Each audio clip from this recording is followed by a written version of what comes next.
Jasmine Crockett confirms member of her security team killed by Dallas police. Crockett, Texas, said the man, Diamond Robinson, had gone by a different name during his employment. Police said he had multiple felony warrants and a parole violation warrant. Jasmine Crockett, Texas, confirmed Monday that a man killed by Dallas police in a standoff last week had worked as security for her, calling it a tragic ending that we wish had been avoided for all. Crockett said in a statement that Dallas police confirmed the death of a member of our security team, adding that, "We are saddened and shocked by some of the concerning revelations."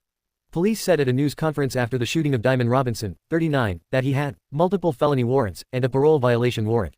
The warrants were for impersonating a police officer and for stolen license plates. Police followed Robinson into a hospital parking lot Wednesday, Dallas-Fort Worth reported. He then barricaded himself in his car until police used tear gas to make him come out and then pulled a weapon, authorities said. Officers shot and killed him. Crockett, who has been a member of Congress since 2023, said Robinson went by the name Mike King when he worked for her. She said her team followed all protocols outlined by the House to contract additional security, adding that it had been approved to hire the man it knew as Mike King. The fact that an individual was able to somehow circumvent the vetting processes for something as sensitive as security for members of Congress highlights the loopholes and shortcomings in many of our systems, Crockett said. This is incredibly alarming, especially for those members who receive high volumes of credible and sophisticated death threats. Crockett added that Robinson's ability to circumvent the congressional system's security hiring loopholes was a reason for U.S. Capitol Police to provide security to Congress members. Capitol Police did not immediately respond to a request for comment on Crockett's statement or on the man's death.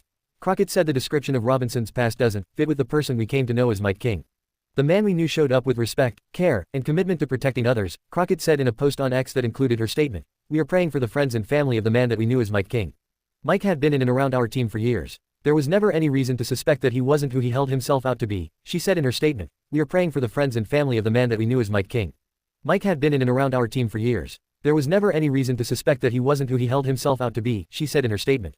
He never endangered our team, worked diligently, coordinated with local law enforcement, and maintained positive relationships throughout the community, said Crockett, who recently lost the Democratic Senate nomination in Texas to state representative James Tallarico. She added that as a public defender, she believed in redemption and second chances. Crockett said an initial review of Robinson's limited criminal history showed he had no violent offenses. Dallas police did not immediately respond to an inquiry about Robinson's criminal record. A woman who answered a call at an address listed for Robinson, and who has the same last name, declined to comment when she was reached by phone Monday night. Threats against Congress have increased for 3 consecutive years, and they spiked to their highest level in years last year, Capitol Police said in a January report.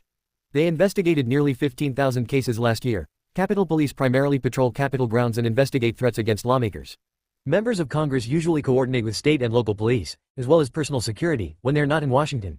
Only some members, usually those in leadership positions, receive full-time details from Capitol Police. Some rank-and-file members receive additional protection when they face specific threats. This is a breaking news alert from USA Now. Subscribe now for live updates on politics, crime, and the economy.